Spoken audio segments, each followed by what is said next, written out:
My dad gave $120,000 for his degree but refused to help me start my business. Now when the business is doing good, my parents are begging me for the money that I never owed them. I'm 21 years old, coming from a broken home.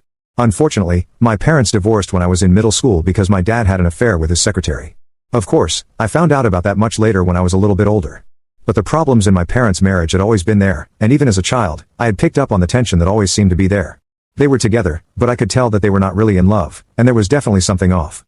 When I saw other parents with their children, I could tell that they were a happy family, but that was not the case with my family. Say, I also have an older brother, and one might think that coming from a broken family would have made our relationship stronger, but that's not what happened.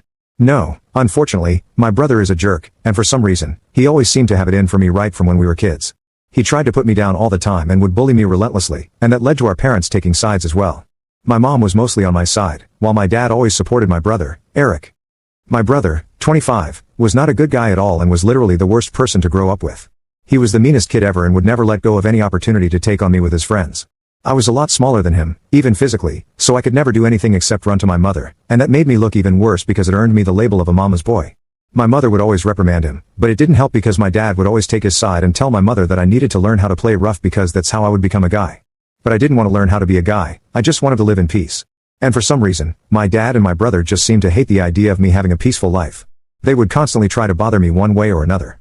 My mother would try to protect me, but there was only so much she could do because it wasn't like she could constantly keep an eye on us while also doing all the household chores. She was a stay-at-home mom, and she had a lot on her plate, what with raising us and also keeping the house in order. So it was nearly impossible for her to always prevent me from getting bullied by my brother or my dad. That's how things were for me growing up, and with time, I learned to accept it and just let it go instead of constantly complaining about it and fighting against it. Then, when I was in 8th grade, my mother sat me down and told me that she was separating from my dad. At that point, I was old enough to understand that they had their reasons and this was for the best. She didn't tell me the exact reason why they were getting divorced, but I just assumed that it must have been because my dad was a horrible guy to be married to, and she just had enough, which is why she was leaving. It wasn't until much later, when I was in high school, that I found out the real reason why she had left.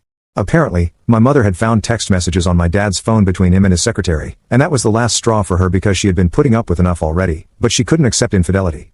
We were having a heart-to-heart chat that day, and she told me that the reason that my dad had never liked me was because he hadn't even wanted a second child, but she had refused to give me up and had even threatened him with divorce.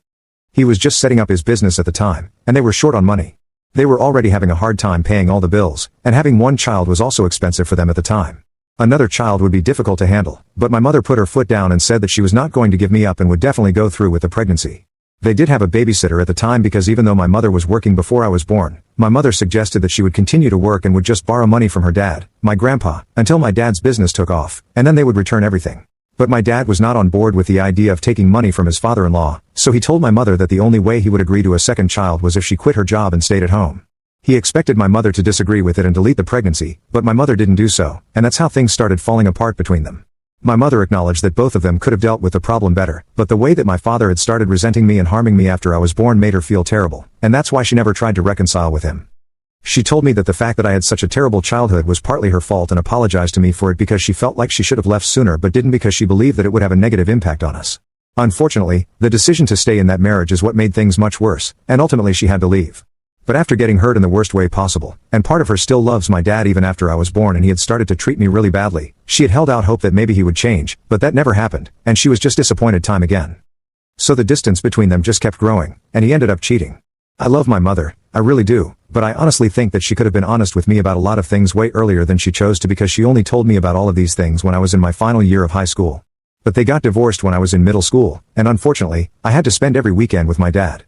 My parents had worked out a custody arrangement where I would spend the weekends with my dad, and my brother would spend the weekends with my mom.